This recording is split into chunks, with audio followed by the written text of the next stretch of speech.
Tired of the same old political shouty matches and talking points? Looking for thoughtful conversations that go beyond the headlines and help you understand issues that matter?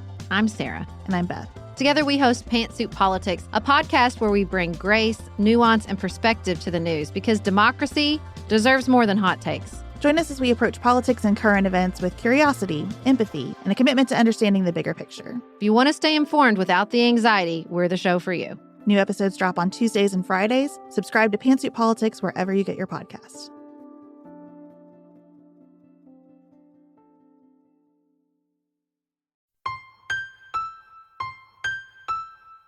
Welcome to Repros Fight Back, a podcast on all things related to sexual and reproductive health rights and justice. Hey Repros, how's everybody doing? I'm your host, Jenny Wetter, and my pronouns are she, her. So y'all, just a flag before we get too far into this episode. My allergies really got to me as we were recording this episode, like the day before.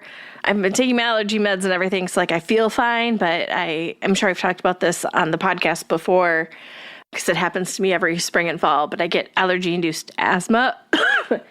So I get this wheezy cough that will hang around for a month or so, which is super not fun, but it happens.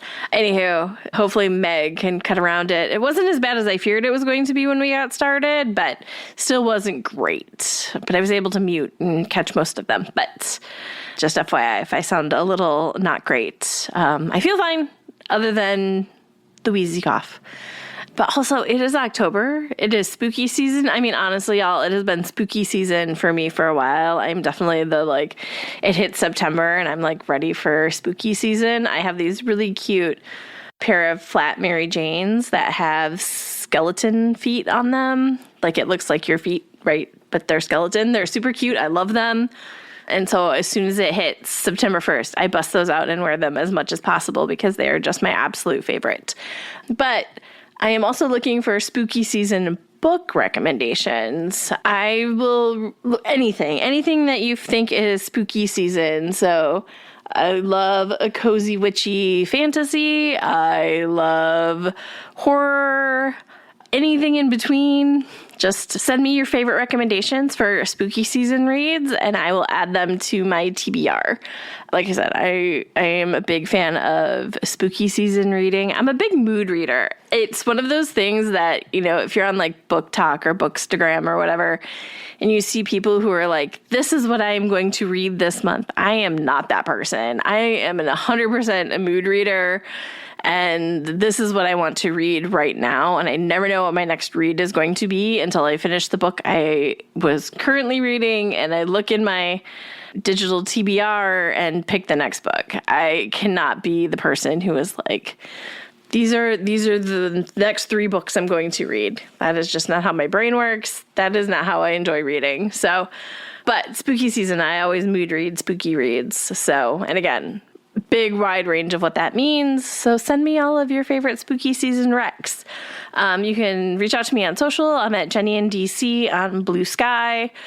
Or you can shoot me an email at Jenny, JENNIE, at reprosfightback.com. Yeah, I would love to get any and all spooky season recs. Thanks, y'all. Okay, speaking of spooky season, this is scary season, right? It is the start of the Supreme Court term. I know, sorry, y'all, that was a bad transition, but it also feels right, a bit of a horror. So we are going to do a Supreme Court preview episode, and I couldn't think of a better person to have come on than Mason Pieklo with Boom Lawyered and the Rewire News Group to talk about all of the things this coming Supreme Court term. So with that, let's turn to my conversation with Jess. Hi, Jess. Thank you so much for being here. Oh, thank you so much for having me back. Always a pleasure. I feel like I have to flag before we start that my allergies hit me all of a sudden. Yesterday, I've been taking my allergy meds, but it goes straight to my lungs. So I get that wheezy cough. So FYI, everybody, sorry. You sound fantastic. There's just maybe a little bit of coughing. So hopefully, thank you, Meg, for editing around it. Okay, Jess, before we get started, would you like to introduce yourself and include your pronouns? Sure. I am Jessica Mason Pieklo. I use she, her pronouns, and I am co-chief content officer, Rewire News Group, and co-host of the Boom Layered podcast with Amani Gandy over there. I'm so excited. One, love the podcast. I feel like I have to say that every time, but it's so true. It's like I never miss an episode. Mutual Admiration Society here. Okay, so we are getting ready. This is coming out on near the very beginning of the new October term for the Supreme Court. How are you feeling coming into the term?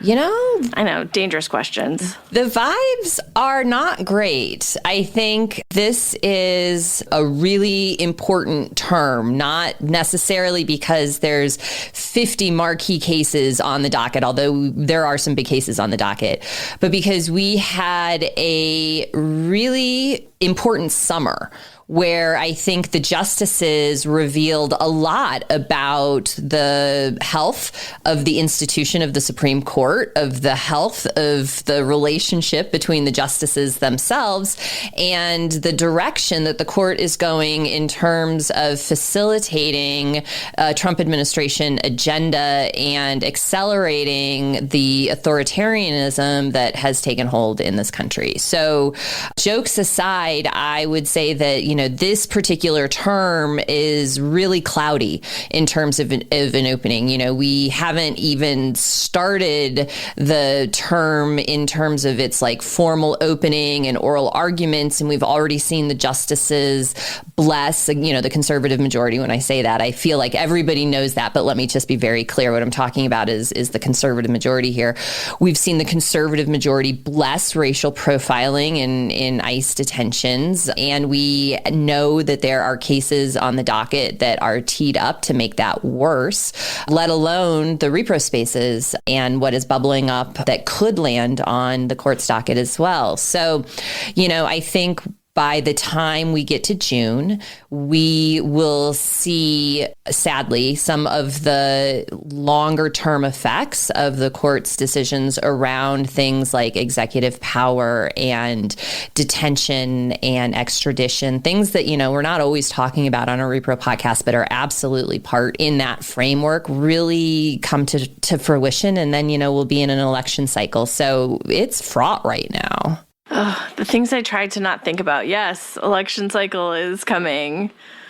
Okay, so this is coming out on the day where they're hearing a case related to conversion therapy. Do you want to tell us a little bit about that case? Sure. So as I had sort of suggested, there are a couple big cases that are already teed up. And one of them is this challenge to Colorado's ban on conversion therapy. And it's a case called Chiles, I think I'm saying that correctly, versus Salazar. And you will not be surprised to hear that this is an Alliance Defending Freedom case.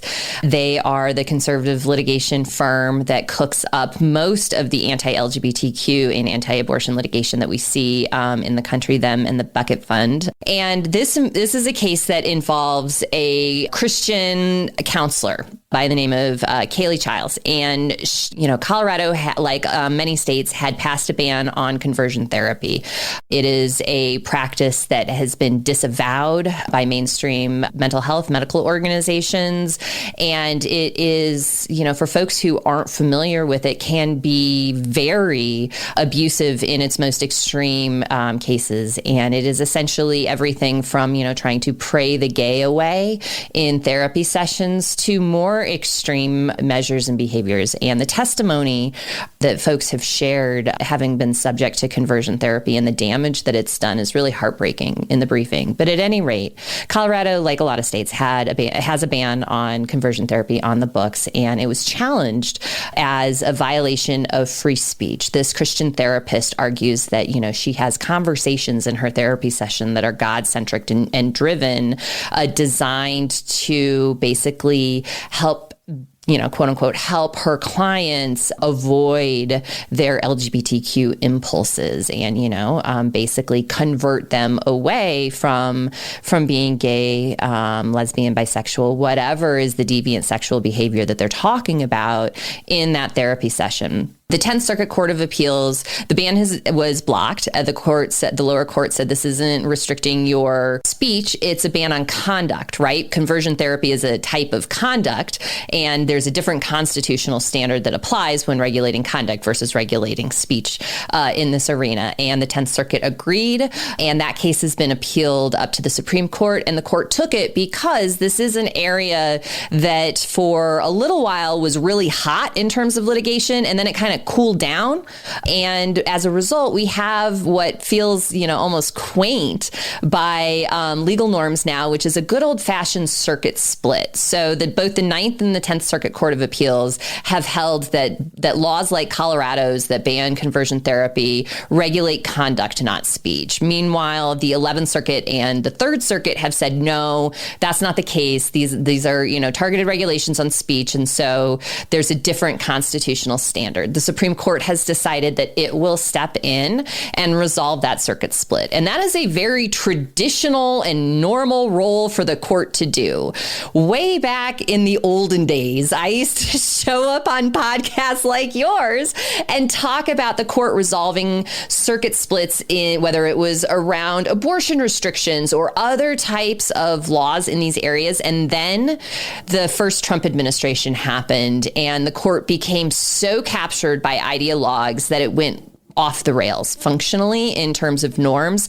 The use of the shadow docket exploded, and the way that law and policy got crafted through the court changed. So in some ways, this is like an old school constitutional fight that we haven't seen in a little while.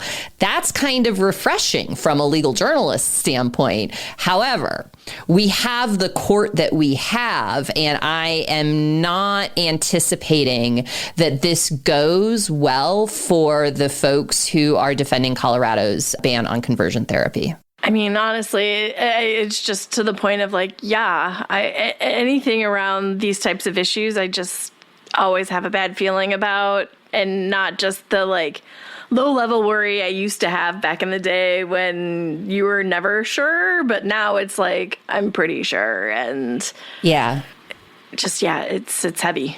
Yeah, and I think one of the conversations that I hope we start to have more of, both in, sort of the political media and in, legal media, and as the public clues in more and more to just how unchecked the Supreme Court is right now, is the harm that is happening in the opinions. And we talk about these, obviously the harm of Dobbs and whatnot, but really the harm to the rule of law. And I actually am a little optimistic that this is starting to happen. Not too long ago, NBC reporters spoke to 10 federal judges on the record. And I know that doesn't seem like a lot, but 10 federal judges used their government name to go to NBC News. And these were judges that were appointed by both Democrats and Republicans to say what the Supreme Court is doing right now in issuing these major rulings on its shadow docket around immigration and detention, around executive power, around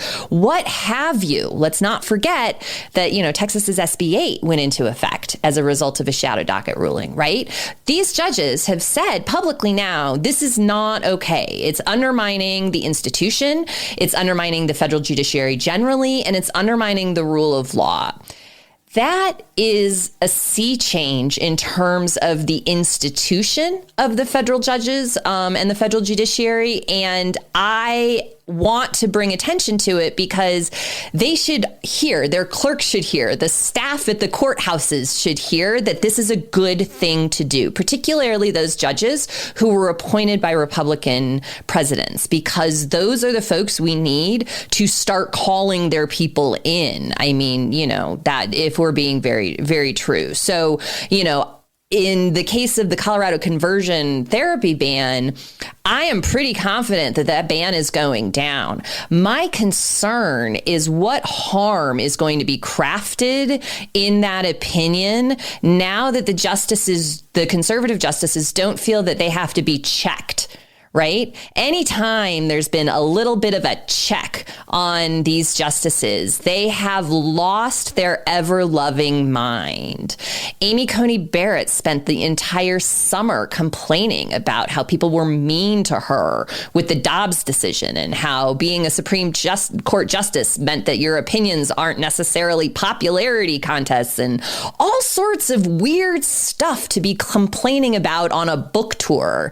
And I think that should tell folks that they know how unpopular they are and they really want to be popular. So that's going to hurt. Yeah, I think that's the one thing like that is really important in this moment is like how broad or narrow they go in some of these rulings and how much additional harm can be created with the way they write them. Yeah, I mean, if Justice Alito has a majority opinion that says, practices like conversion therapy are subject to a lower constitutional standard and also manages to pepper in some sort of religious preferences towards, Christian, particularly conservative Christian practices, that opens the floodgates for all sorts of other stuff. I mean, right now we have the superintendent of the Oklahoma Public Schools trying to absolutely just put the Bible into their curriculum, and it's been beaten back a couple times by the courts there. But,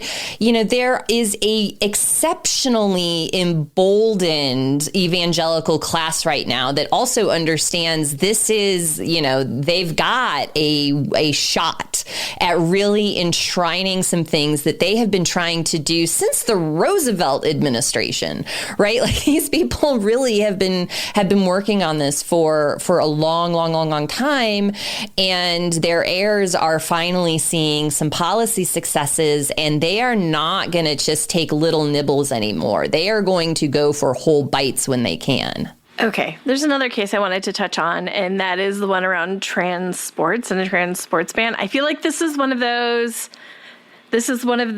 areas that I feel like I've been getting really frustrated with in the broader discourse around trans girls playing sports.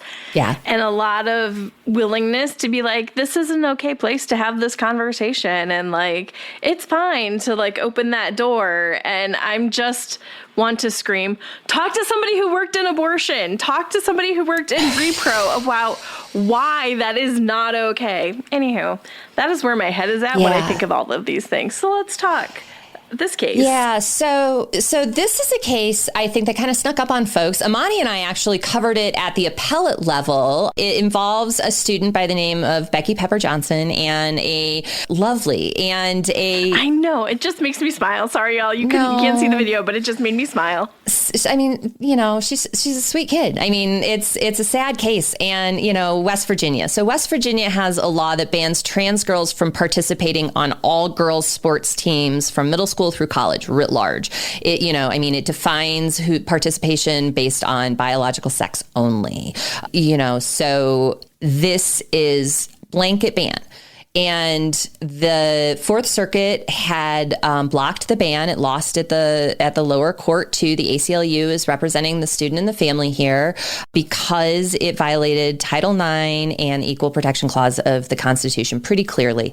And this had been consolidated with another case. That student has since actually asked to have their case, pulled out of it because they have graduated out. And this is actually an issue that comes up for trans students in Title IX challenges in particularly is they often age out of their challenge because the law is not quick. It's not speedy. Justice does not move fast if it moves at all for trans kids. And so that's, some of the background there. West Virginia, after the Scrimetti decision, petitioned the court to take this case up, and they did. And so the court will be answering the question of whether or not West Virginia's ban violates both Title IX and the Equal Protection Clause of the Constitution. And so this is a case that, again, has the possibility to create some precedent that will take a long time, potentially, to work around. I don't know if the status of this case will change before oral arguments, given that one of the parties has pulled out. But West Virginia is the party that petitioned the court to take it. And so right now we've got it scheduled, or we've got it, in briefing. And I think it's important to note a couple things. There are a handful at most of trans athletes in this country, let alone trans kids who are trying to play sports. And the evidence is overwhelming that the only people who give a crap about this issue are politicians and parents that they can whip up into a fever about. This is not an organic issue that comes up on playgrounds, on club sports. 99% of the time, kids are just kids. And it's unfortunate that a group of activists and adults feel the need to bully them constantly. Yeah, to me, it just boggles my mind. Like, just let the trans kids play sports. Like, I don't... Mm-hmm. They just want to do the things their peers are doing. They just want to have fun with their friends. Like, this is just like state-sanctioned bullying. I don't understand. And look, I'm 51 years old, right? I am roughly the same age as Title IX is another way to look at it. And I grew up as a young girl in the Midwest who wanted to play sports. And none of the people, and I did, and I played club sports, and my kids played club sports. My daughter plays club sports. None of the people who are concerned about women's sports in the political arena actually care about women's sports. They have not been here advocating for any sort of equality or fairness and access to resources, to facilities, to all of the things that Title IX is supposed to guarantee women in access to education. None of the folks who are raising a fight against trans students accessing those things gave a shit about any of this to begin with. In fact, they were often Title IX's largest detractors. So it is, again, exceptionally wrong to use trans kids as the straw man here. They don't want access to girls' sports generally. And if they can break Title IX by whipping up fear and ignorance around trans kids, that's how they'll do it. And just like with abortion, young people is where you start to crack open the case of restricting all gender-affirming care. You start going and singling out young people, a place where people can feel discomfort. And then, if that's okay, then we can split this a little further, and we'll make sure that people under 19 or all these other ways where you can restrict access, don't cover it with insurance, or all of these ways to other it. And that is how you get to an abortion ban. That is how you get to bans on gender affirming care. So it is not just this simple conversation we can have around young trans people playing sports. It is all part of this bigger fight over rights. And this is just the gateway where they can find a little crack that they can exploit.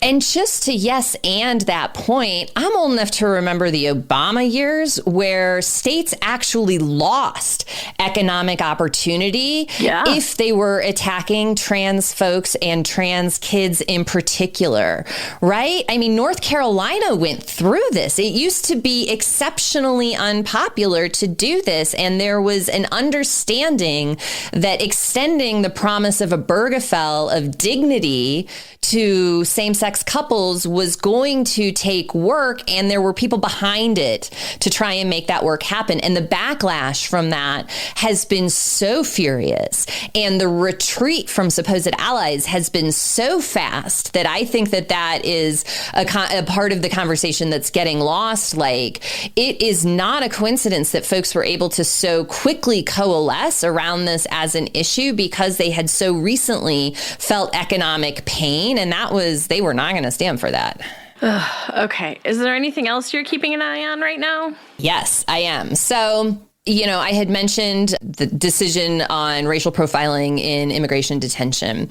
A companion case, it's not really a companion case, but it's a yes and case to that. And I'll hit a couple of these very quickly because literally it's not great. is whether or not, or to what extent the law enforcement can enter your premises without a warrant at all. So no-knock searches. And when we couple that question with an authoritarian administration and an Attorney General Pam Bondi, which I can't believe that's a true statement. Just a little sidebar here. Today I was actually thinking about how at least when Jeff Sessions was Attorney General, we had an understanding that he knew the law. He absolutely didn't agree with it and was going to do whatever he needed to do, but he knew it at least. Pam Bondi, man. I still cannot believe that woman's an attorney general. Anyway, so, the criminal justice docket is one that we don't follow very closely over at Boom Lawyer, but it is one that is making a lot more noise in the background, in particular, because there are some issues coalescing around that. The Supreme Court kicked back down for arguments the Louisiana redistricting case. And so one of the big questions that the court is grappling with and is being forced up it is to, what extent after the Voting Rights Act has basically been decimated, can any majority Black voting districts exist functionally? And so this was a live fight in Louisiana, and the court had ordered additional briefing and kicked it back down for argument this term. That case will be going on while the redistricting fight in places like Texas and California and now Missouri is really heating up. And so anything that is going to be touching the upcoming midterm elections and looking ahead towards a potential presidential election as well is something that is absolutely on my radar. Of course, we've got the, big terrible bill and the defund Planned Parenthood provision, which is really broader than Planned Parenthood, but it affects Planned Parenthood specifically to the extent that that kind of funding fight can, find its way to the Supreme Court. I don't feel great about that, particularly, after Medina last term. And, in the lower courts, and again, this isn't on the docket yet, but these are just, what are the what's the heat map in terms of litigation right now? We have tests on shield laws that are going to heat up. We have this administration doing funny business with the FDA and mifepristone that could result in, some challenges or legal action, so there are possibilities for some quick turns at the court around abortion policy specifically. And yeah, so, that's the sort of high level assessment. I really think in particular the Colorado conversion therapy case, not just because it's early in the term, but because it's one of those cases that can, sort of spiral into other areas policy wise, is one that, and it's not getting a lot of attention because of the daily horrors from the administration. It's one of those sleeper cases that I hope folks start to get more interested in and curious about and learn more about. Yeah, I feel like I haven't heard much about it. Even when we were first talking about doing this, I went and did a Google search and was utterly shocked by the lack of information out there. And the only hits were right-wing sites. And I was, it surprised me. I was like, did I type something wrong? Did I No, you did not. No, you did not. It's just, when the administration is occupying the nation's capital and when, ICE is swooping up folks and every others, it's a lot. I think folks just don't even have the capacity to read the docket right now. Okay. I figure you have things to say, so I will ask. Amy Coney Barrett's book. And her book tour. Should I hate read it live for people? Oh my God. I was thinking about this.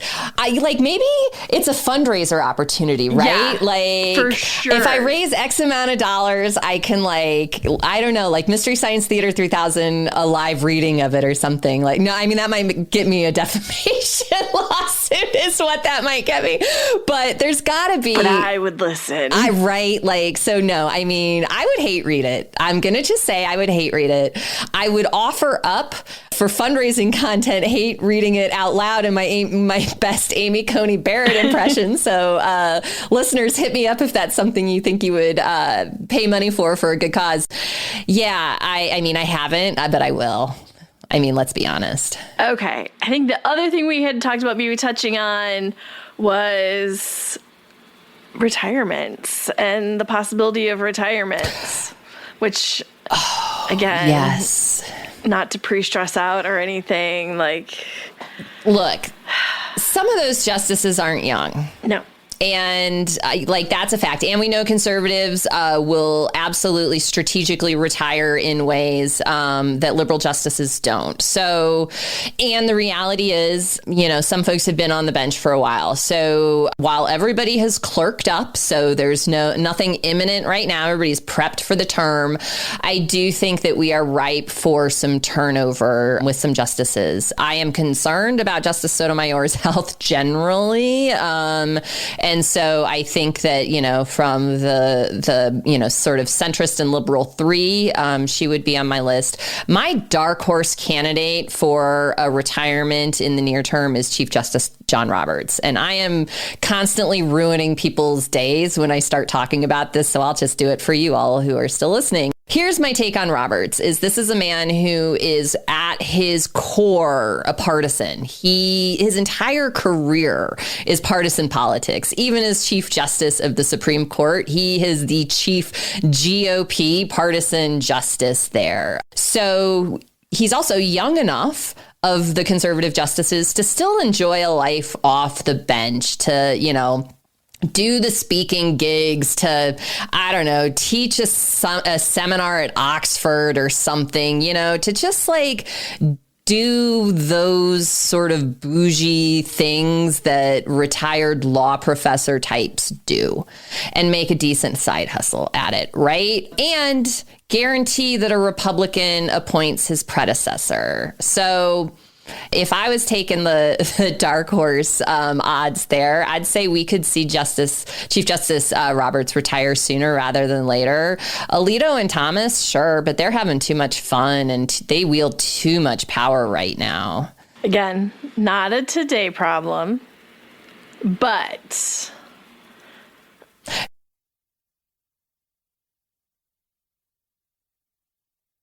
Yeah, I mean, just enough thinking through judiciary and beyond the Supreme Court, just watching confirmations and watching things move maybe slower than I had maybe expected, thought, but still not great.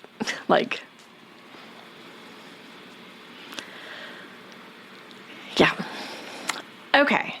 So I always like to end not with this, everything's terrible, which is every episode. So what are some things people can do? How can people get involved in this moment? There's a lot always that can be done. And, so really, folks have to, something we talk about on Boom Alert all the time, find a lane and understand that you don't have to be in every lane. And sometimes you can also switch lanes. That's fine. But really, find a lane. For some people, that lane is donating resources. And so if that is a lane of yours, then I would just encourage folks to donate as locally right now as you can. A lot of the disruption at the federal level is fully rippled through to your communities as well. So, we haven't talked about the doging of this nation in a while, but, there are nonprofits that serve local communities that are really struggling right now, folks, who deal with, family violence and serve folks on the margins and unhoused communities and things like that. Give them your money if you can. If you don't, and that is fine, find time. Is there a space that you can volunteer at? This is just good for the soul. But right now, really importantly, it's making connections in the community. I've referenced it a couple times, but we are very clearly in an authoritarian era in our country's family's history, and that succeeds by dissolving and disrupting local connections and breaking apart local communities. So the extent to which you can really deepen and strengthen your local fabrics is really, really important, and encourage folks to know your neighbors, have conversations with them, and create those close networks right now. That is an important time, or an important thing to be doing just generally. And, I'm going to sound really corny here, but lean in with some kindness and joy in this matter, in this time as well. The folks that are trying to govern from a place of force and power and fear do not want us feeling happy, and they do not want us feeling joyful, because those are the antidotes to authoritarianism, and lead with that. And they want you to feel overwhelmed and paralyzed. Yes. So that you feel like there's nothing you can do matters, when that is absolutely not the case. That's not the case. It is fine to log off. Jenny and I were talking about at the upfront about, being online less as a way to do more in community. And I think that there is value there. Yeah. Protect yourself, and making sure you can't help if you burn yourself out. And if you get overwhelmed by all of this, it's okay to take a step back and jump in. This is definitely, I know it's trite, but definitely a marathon, a relay race. Like, it is not, you need to do all the things. So find the things that work for you. Yeah. Jess, thank you so much for being here. Yep. As always, it was such a pleasure to talk to you. Thank you so much for having me back. I love it. It's one of my favorites. Okay, y'all, I hope you enjoyed my conversation with Jess. It was so great to get to talk to her about a couple of the upcoming Supreme Court cases and to think through this term. And with that, I will see everybody next week. If you have any questions, comments, or topics you would like us to cover, always feel free to shoot me an email. You can reach me at Jenny, Jennie, at reprosfightback.com, or you can find us on social media. We're at Repros Fight Back on Facebook and Twitter, or Repros FB on Instagram. If you love our podcast and want to make sure more people find it, take the time to rate and review us on your favorite podcast platform. Or if you want to make sure to support the podcast, you can also donate on our website at reprosfightback.com. Thanks all.